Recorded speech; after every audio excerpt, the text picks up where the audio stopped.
I've been informed. Inconvenience you in some way, Dr. Ackroyd? Let us just say that I don't particularly share Dr. Swansey's enthusiasm for hiring you. What we need...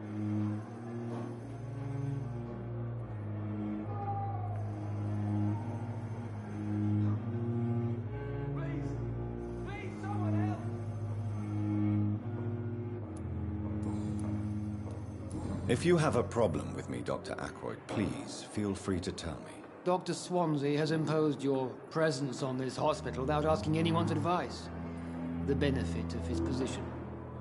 But I don't agree with it. I know we've never met before, but I believe this hospital could use all the help it can get. You will agree with that, I'm sure. Oh, but I have heard about you, Dr. Reed. Of course, you can't say the same about me, since I have not wasted my time courting the press.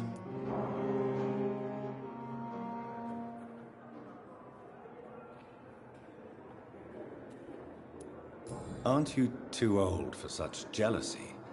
It really won't do you any good, you know. Don't be ridiculous, Dr. Reed. A simple glance is enough for me to know you have nothing for me to envy.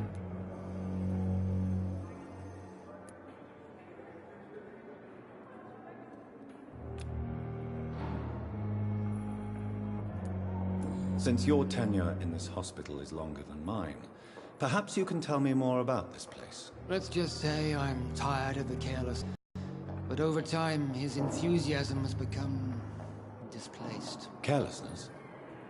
Exactly what are you talking about? We're here to save lives.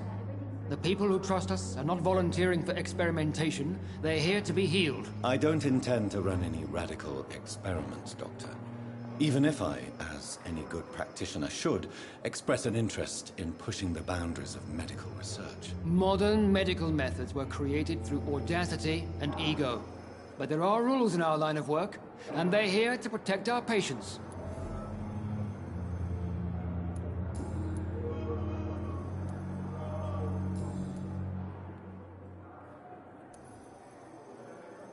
I don't know what you've heard about. I don't question your skills, Dr. Reed, but your motive.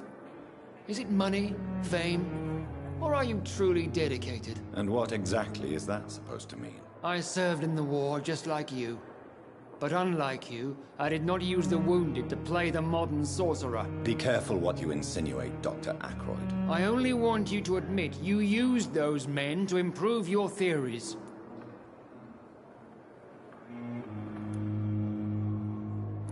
This is ridiculous. My blood transfusion technique saved many lives, and you know it. You see? That is exactly what I hate about people like you. You avoid this kind of accusation instead of facing reality.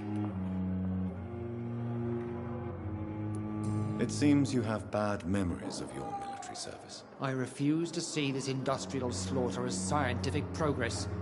War only reveals the worst in men. We can at least agree on something, Dr. Ackroyd.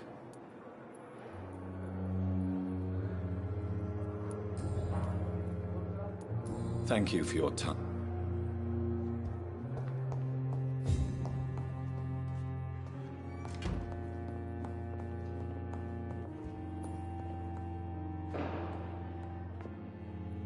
Good evening, sir.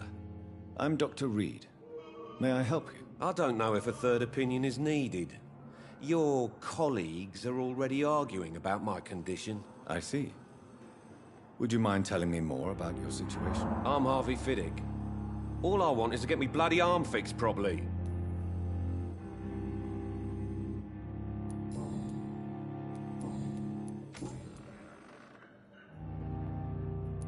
Tell me about the doctors. Strickland and Ackroyd.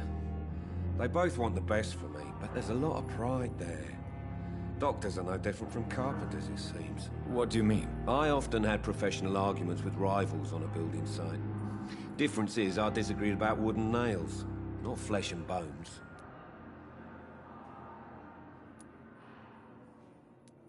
Tell me about yourself, Mr. Fiddick. I'm just a regular guy waiting to get his arm fixed, so I can return to work and to my family. I was more curious about what you were doing before being hospitalized. I'm a carpenter, and a good one too. But that means I need both arms to feed my family, Dr. Reed.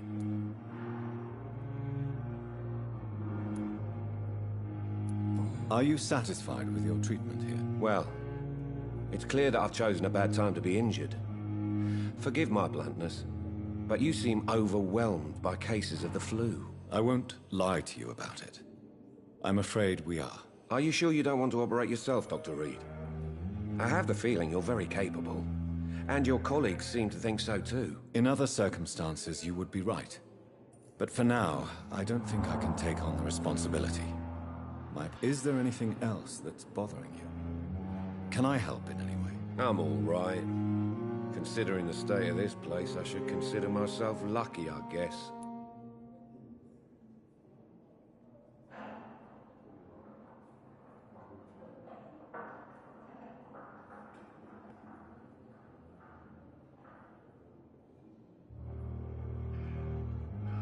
Goodbye for now, Mr. Fiddick. I'll see you later. You always knew the words to calm the children, Ellen. As for me, what a blundering idiot.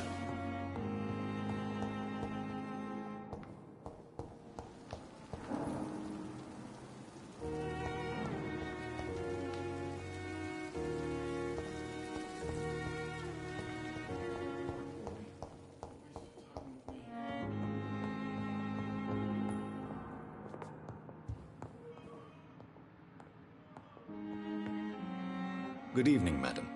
Can I help you? It's my son who needs you, sir. I'm Dr. Jonathan Reed. How can I help your son? I'm Beatrice Goswick, mother of Mortimer Goswick. Could you check on him, please, Dr. Reed? I've heard much of your talents as a physician. Good evening, sir.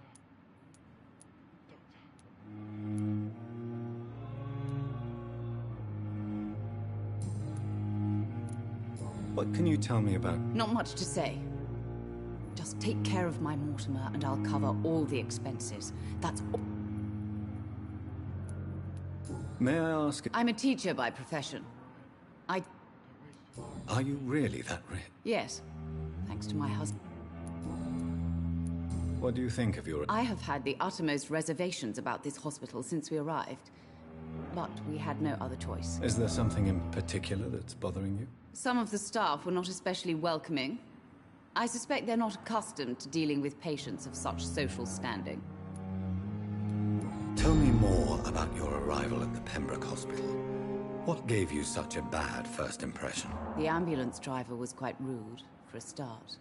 And that nurse, Miss Hawkins, seems to have quite a dubious attitude. What do you mean? She managed to secure a bed for my son despite the epidemic. It was a relief, but it wasn't cheap.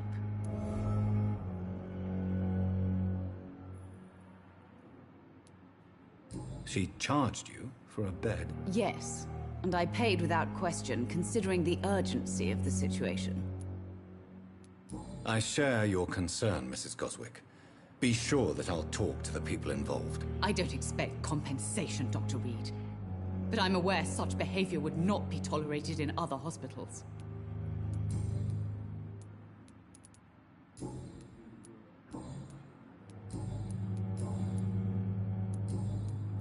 Goodbye, Mrs. Don't waste your time with me.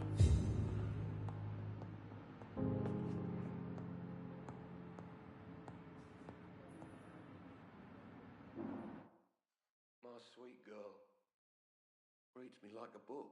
I never could keep anything from her.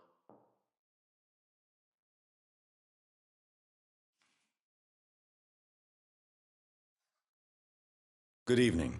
I'm Dr. Reed. Can I help at all? No, Really?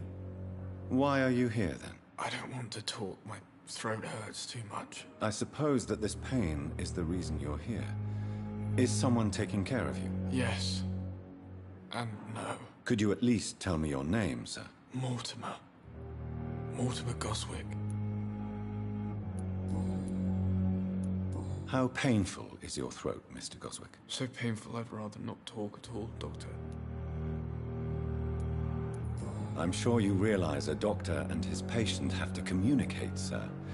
Would it help if I gave you some paper and a pen? Not really. I see. Then maybe it's not just your throat that hurts, Mr. Goswick. Perhaps your sore throat is just the consequence of something more hurtful. Yes, maybe. but I don't want to talk or even write about it now. Why did your mother have you hospitalized here? She seems convinced this is a bad hospital. My mother just wants the best for me. She won't rest while I'm here. She'd go all the way to hell and back to help me.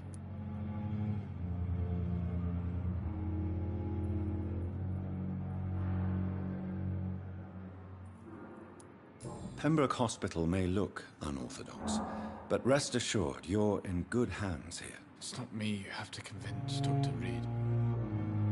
It's my mother. Is your mother bothering you? As your doctor, I can ask her to leave you alone if you would prefer. That's tempting, Doctor. She would tie herself to my bed if you asked her to leave.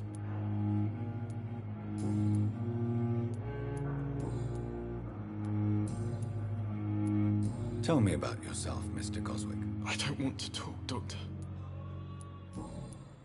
I have to go now, sir. But don't hesitate to contact me if you need any help. Good evening, sir. I will not Doctor. let you down, my boy.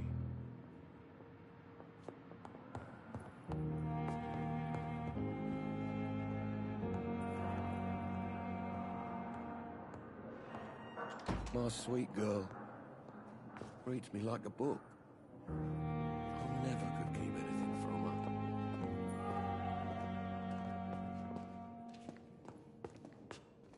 Good evening, Doctor. I believe we're going to be working together. Dr. Reed. Dr. Swansea informed us of your arrival, but I could not dare to believe we'd have such good fortune. Such an honor, sir. Thank you. And you are? I am Thoreau Strickland, Dr. Thoreau Strickland. I'm a great admirer of your work, Dr. Reed.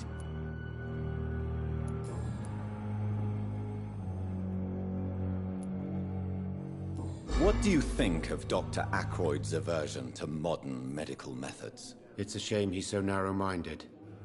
Dr. Swansea taught me that science is about exploring uncharted territory. I'm convinced that's true. With the influenza and all that's going on, you should put your differences aside, don't you think?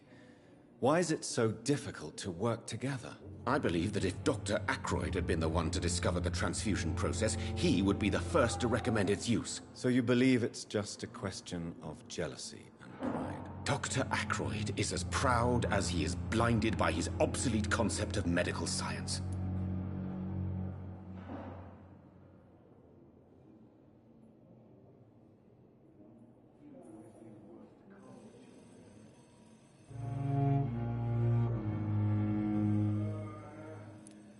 Please, could you tell me something about yourself? I'm a great admirer of your work concerning blood transfusion, Dr. Reed. I run my own experiments. I'm convinced it's the future. I based my technique on my mentor's research. He helped me perfect my method. What is yours? I'd rather not talk about it. For now, it's just theories and first approach. My process is purely experimental and unsuccessful. As long as you're cautious and methodical, you may remain empty-handed, but you won't fail. You're not the first one to warn me, but I am convinced knowledge is the main weapon against the ravages of this epidemic.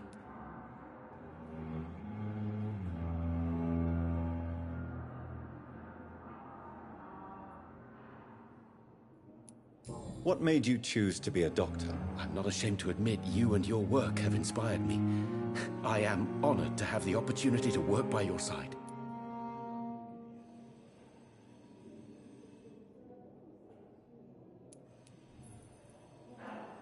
I'll give you some advice, but understand that nothing beats practical experience, which can be exhausting and solitary work. Of course, sir.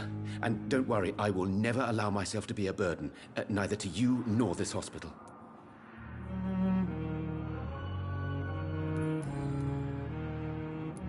What can you tell me about the Pembroke? Well, it has always been an honor to work with Dr. Swansea. But with your arrival, I can't think of a better opportunity to learn about blood transfusion.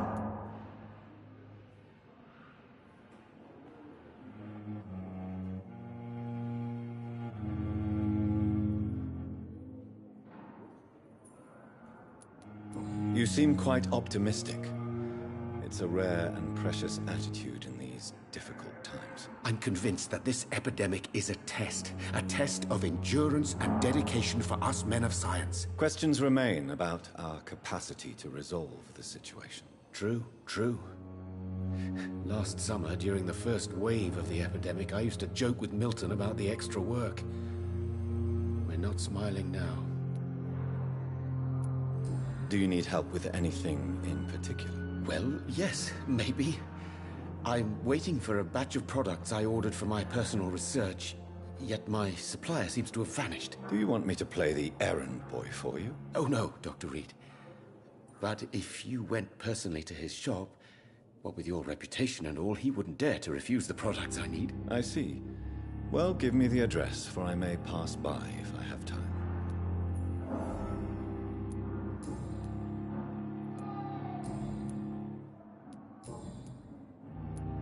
Tell me more about your willingness to Harvey Fiddick is a patient suffering from a severe injury that could cripple him if not treated correctly. I'm convinced your blood transfusion technique could help him. What is it you really want?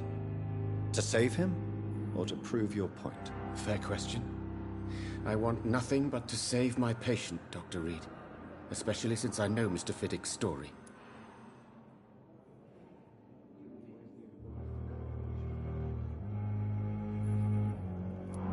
This personal involvement could also appear to be a lack of impartiality. You must know that a good surgeon must remain neutral. I agree. But that does not excuse Dr. Aykroyd's behavior. A man who did not even take time to converse with his patient. Do you think keeping his distance was a mistake? All I know is that I'm taking care of human beings with desires, hopes, and fears. Not some biological machine comprised of blood, bones, and flesh. Tell me, Mr. Our first diagnosis, But why would he hide? because he is a Goodbye, Doctor.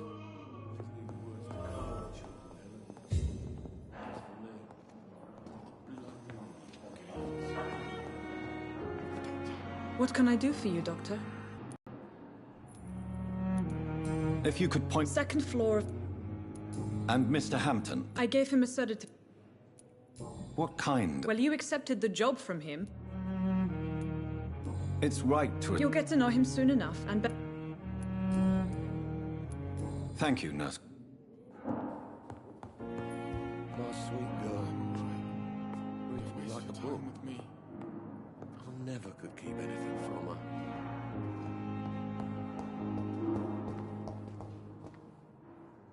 I'm quite busy right now, Dr. Reed. Tell me, Waverly, what do you think of Dr. Strickland's enthusiasm for his experimental research? Strickland is playing with his patients' lives for pride and glory. Now that, sir, is unethical. Are you thinking about something in particular? Harvey Fiddick needs delicate surgery.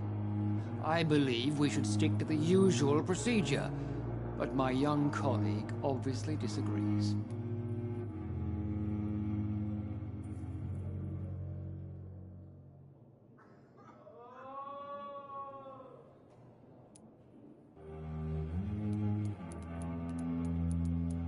And are you not afraid that your rival... Rivalry? Why do you... I strongly...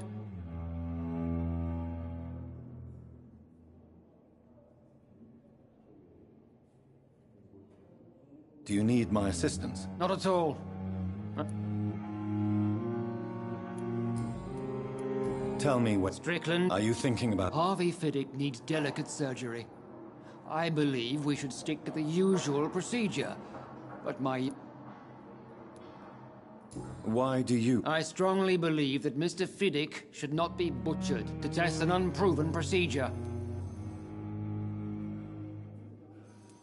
If you are going to lead this surgery, I'm trusting you to assume the consequences of your actions, whatever the result. I'm not the kind of man who runs away from his responsibilities, Dr. Reed. There is no need for you to be looking over my shoulder.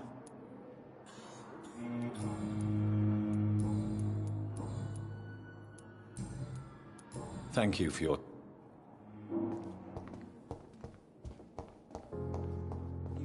so You'll have tired. to calm the children, Ellen. Will this shift Good evening, never sir. end? As for me, blundering idiot.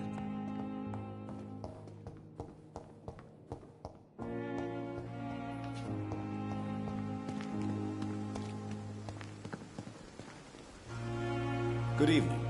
I'm Dr. Always a pleasure to meet A colleague. Not anymore, sir. What do you mean? You used to be a doctor. No, sir. It is just that I like to be precise. I run a little pawn shop while taking care of the dead. But I used to be a real doctor. Please show me. Of course.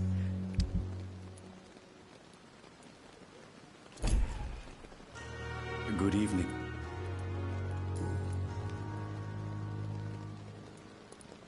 Have we met? I don't think so. When we first talked, you said you were glad to meet me since I was reported dead. Funny story, sir.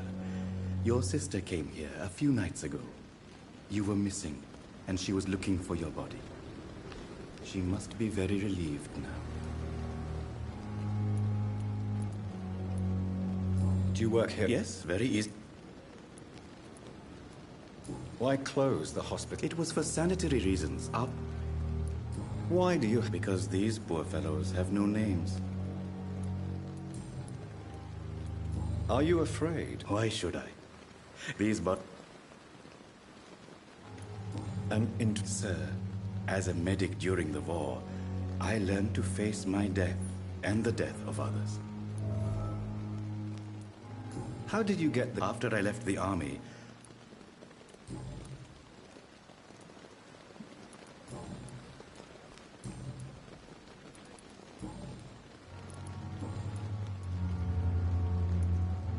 Since you're not afraid of dying, do you... No. I believe we must do all the good we can while alive. For our time is short, and the obstacles are endless. Do you think you would enjoy immortality as a concept? I don't think so. Don't mistake me. I love life, and I'd like to live a long life. But everything has to decay, sir. Even goodwill. Do you really... As I said, sir, everything decays. If I was to never die, goodness, I would be bored or worse. And I like to be helpful, sir. Quite depressing, wouldn't you say? Yes, but the good news is, we'll all die before losing our humanity, sir. So you're... No, I am not. You're a wise... No, Dr. Reed. I am a foolish man.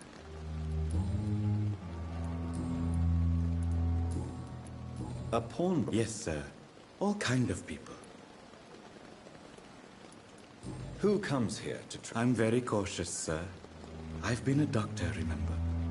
And all my clients are good people. In fact, I think I only know good people. What kind of... With the quarantine... Goodbye, Miss... It's locked.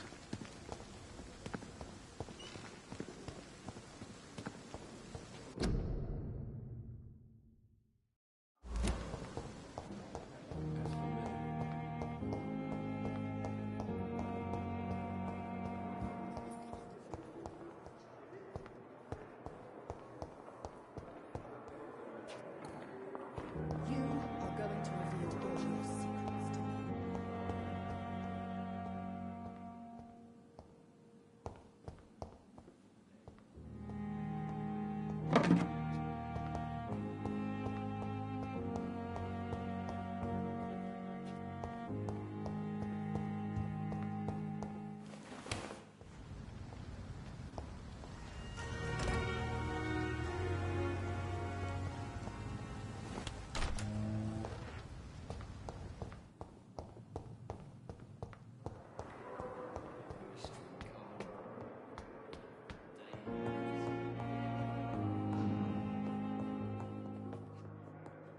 Not now.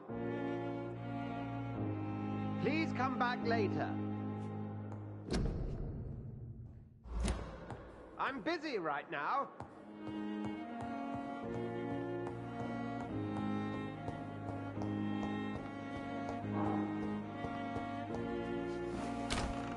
This must be the place. It's definitely away from prying eyes. Relegated to the shadows. A kingdom of my own. At least I won't be sleeping in a coffin.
William Bishop's blood is much more unstable than human blood and shows extensive mutation.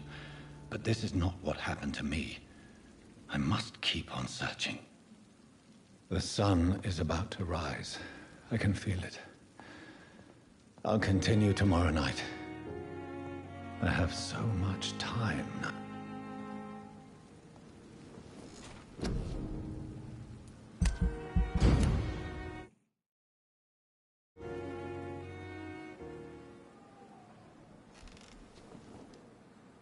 If I'm to stay here until my research is complete, I'd better learn to hide my true nature from the mortals. But what about my thirst for blood?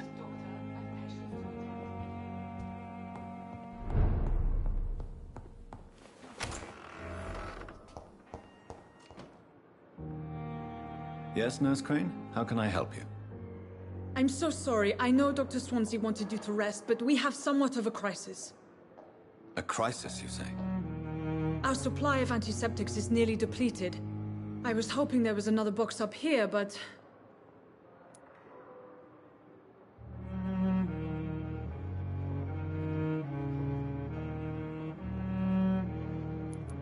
What type of hospital are you running? No antiseptics? You have been away too long, Doctor. With the war and now this epidemic, supplies have been running scarce for months now. I may have a solution. In France, during the war, drugs shortage was a daily problem, and we had to use our wits to overcome the shortages. However do you mean?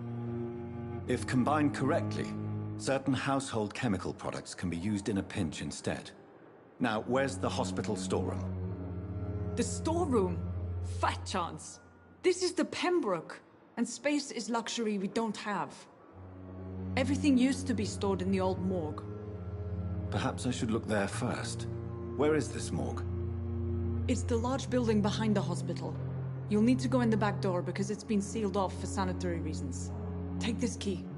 It opens a small back entrance at the end of a narrow street. The abandoned morgue behind the hospital. A small door at the end of a narrow street. On my way then. Thank you, nurse.